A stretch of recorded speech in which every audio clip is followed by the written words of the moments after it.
Com toda certeza você já ouviu falar de músicas psicodélicas, músicas que causam certo estranhamento aos nossos ouvidos e que, se formos ouvir de mente aberta, conseguimos imergir no som de uma maneira profunda. O gênero surgiu durante a década de 1960, entre bandas de folk e rock nos Estados Unidos e no Reino Unido.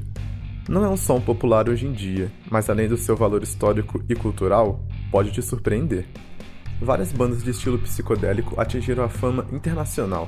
Mas afinal, você sabe o que significa psicodelia? Você conhece a música psicodélica? Rádio Online.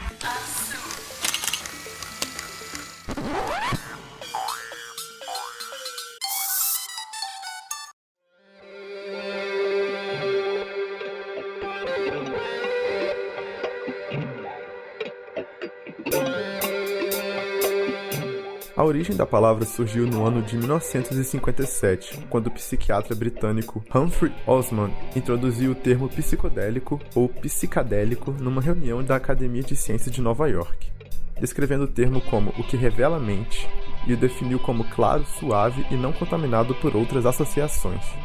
Em outras palavras, é um estado mental em que temos uma visão diferente do mundo, nunca vista antes, clara e evidente. É considerado uma atividade mental e espiritual para alguns. Muitos relacionam a psicodelia com o uso de drogas alucinógenas, como LSD, DMT ou até cogumelos. Essa associação se deve ao fato dos próprios artistas terem feito uso de drogas. Isso porque a música em estados alterados pode trazer respostas sinestésicas, ver sons como cores, estampas e até formas. Apesar desta associação comum ao uso da palavra nos últimos 50 anos, sua origem etimológica remete a atividades mentais intensas, não necessariamente com o uso de aditivos. Ou seja, essas substâncias são utilizadas por alguns para ampliar a experiência mental do momento, distorcendo a percepção da realidade, mas não definem o sentido da psicodelia.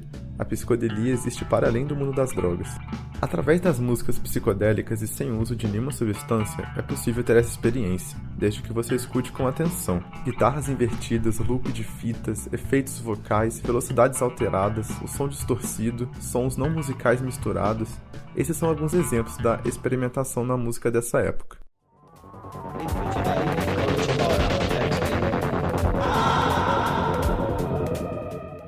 Uma das bandas pioneiras e uma das mais conhecidas desse estilo foi Pink Floyd, no ano de 1965, em Cambridge, na Inglaterra, quando foram gravar seu primeiro álbum. A mente por trás desse som era o líder da banda da época, Syd Barrett. No primeiro álbum da banda, The Piper at the Gates of Dawn, já podemos ouvir com clareza o som considerado distante do normal para muitos. Esse que talvez seja o álbum mais fora da caixa da banda britânica.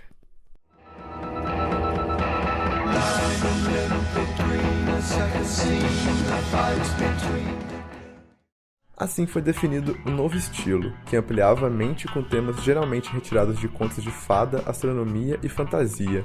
Era o rock flertando com a extravagância, excentricidade e loucura. As letras eram unidas a melodias complexas e diferentes com vários efeitos e instrumentos incomuns. Com isso, mais bandas focadas nesse estilo foram surgindo, como The Doors, The Who, The 13th Floor Elevators, Cream. O gênero chegou também no Brasil, com nomes como Os Mutantes e Raul Seixas. Os Beatles já faziam sucesso há muito tempo antes disso. Produziram 2 álbuns focados na psicodelia, Revolver, de 1966, e Sgt. Pepper's Lonely Hearts Club Band, de 1967.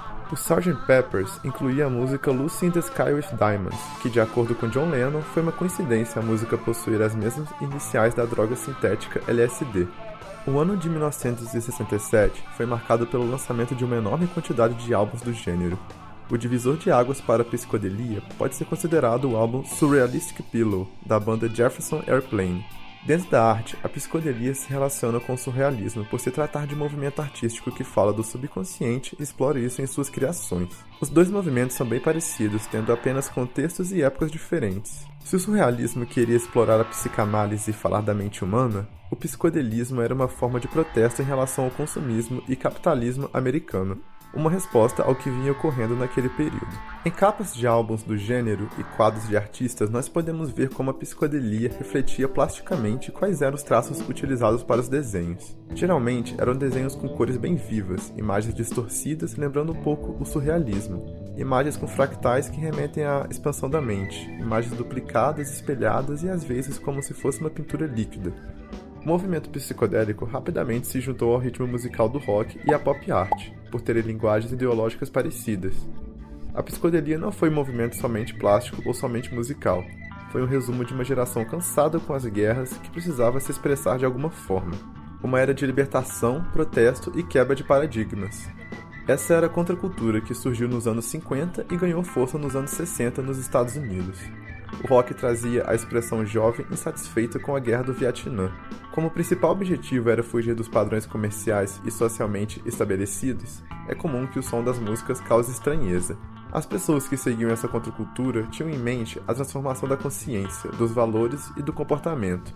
Era um mundo ainda a ser construído, de um novo jeito. Esse era o jeito hippie, um novo estilo de vida através da paz e do amor. Defendiam o antimilitarismo, a não-violência, a igualdade e os direitos civis. Um dos grandes marcos do movimento hippie e da contracultura foi o Verão do Amor, que teve sua origem em uma passeata pela paz em Nova York, no dia 18 de abril de 1967. Um grupo composto por intelectuais, músicos, uma parte da classe média e hippies protestaram juntos contra a guerra do Vietnã.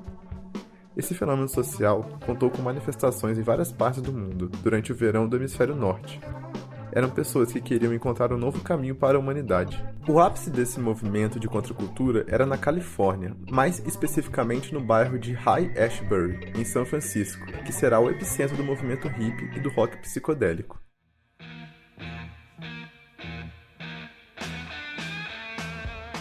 Um outro símbolo dessa contracultura foi o Festival de Woodstock, que aconteceu entre os dias 15 e 18 de agosto de 1969, em uma fazenda de gado na cidade de Bethel, em Nova York. Esse foi o festival que marcou uma era na história da música, um evento que reuniu 32 dos mais conhecidos músicos da época e com certeza um dos principais festivais já realizados. Nomes conhecidos do gênero como Jimi Hendrix, Janis Joplin, The Who, Creedence Clearwater Revival, Santana e vários outros tocaram durante esses 3 dias de evento.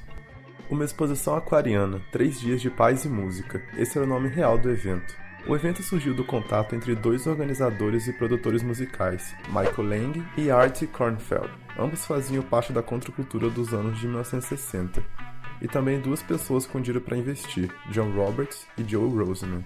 Foi então que em janeiro de 1969 se iniciou a organização do evento, que não foi nada simples.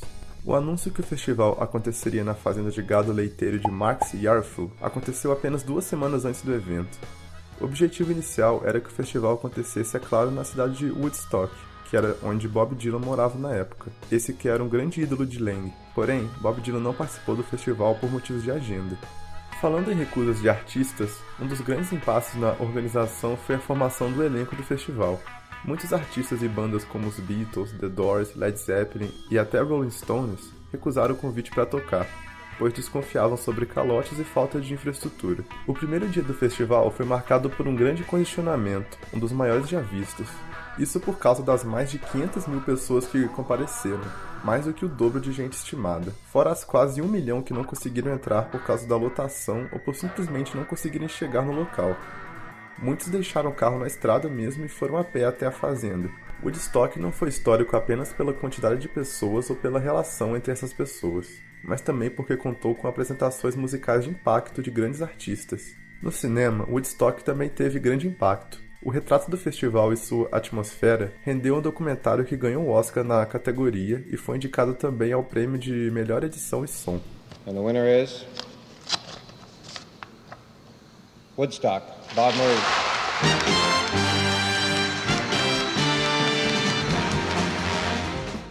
Mas um dos pontos mais marcantes do festival foi o contexto político e histórico em que ele ocorreu. Como dito anteriormente, era a época do ápice das disputas políticas e sociais que ocorriam nos Estados Unidos na época. Um dos momentos mais marcantes do festival foi a apresentação de Jimi Hendrix, que foi a última, e por causa disso apenas 25 mil pessoas estavam presentes.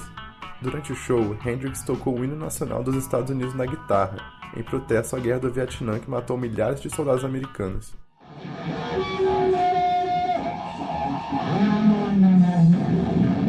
Janis Joplin também foi um dos grandes nomes a subir no palco de Woodstock. O festival teve um grande prejuízo de aproximadamente 1,4 milhões de dólares, cerca de 9 milhões atualmente, e levou mais de 10 anos para serem pagos. A música psicodélica foi evoluindo ao longo dos anos e com isso se fundiu com outros gêneros. Uma das fusões mais conhecidas hoje foi com a música eletrônica, dando origem ao conhecido hoje como trance psicodélico.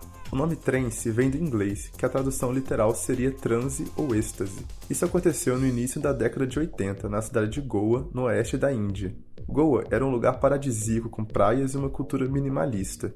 Os hippies, místicos, anarquistas, filósofos e viajantes mochileiros procuravam Goa em busca de espiritualidade, intensidade e uma vida fora do sistema ocidental. E também, é claro, muita música. Festas eram realizadas nas praias de Goa e eram tomadas pelo rock psicodélico e pelo reggae.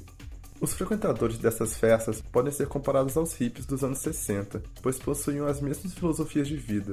Procuravam um estilo de vida que fugisse dos padrões capitalistas e do sistema ocidental.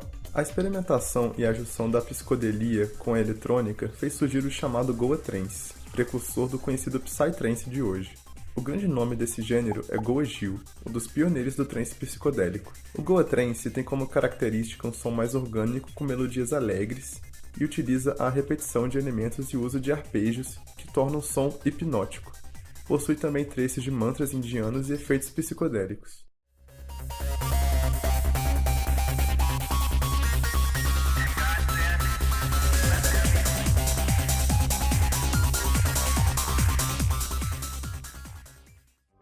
O início dos anos 90 foi tomado por esse estilo, e uma das festas mais conhecidas dessa época foi o Full Moon Party, em 1993, na Tailândia. No final dessa mesma década, o Goa Trance abre espaço para Psytrance, novo gênero que vinha encantando os apreciadores da música psicodélica. Com mais tecnologia, a música se tornou mais mecânica e computadorizada, ampliando as possibilidades de produção, com mais timbres e sintetizadores analógicos e digitais, dando espaço também a subgêneros como Progressive Trance, Full On Morning, Dark Psy, High-Tech, Psycore e entre outros.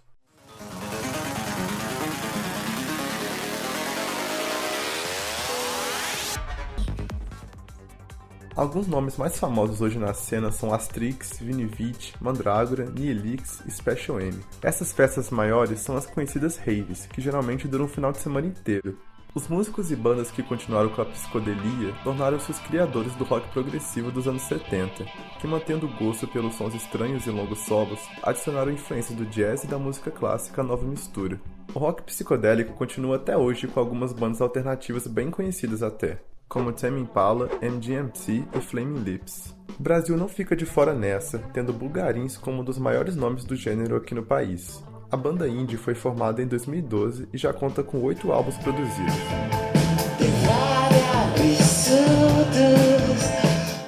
Essa foi um pouco da história da música psicodélica e seu contexto. Espero que tenham gostado e até o próximo vídeo.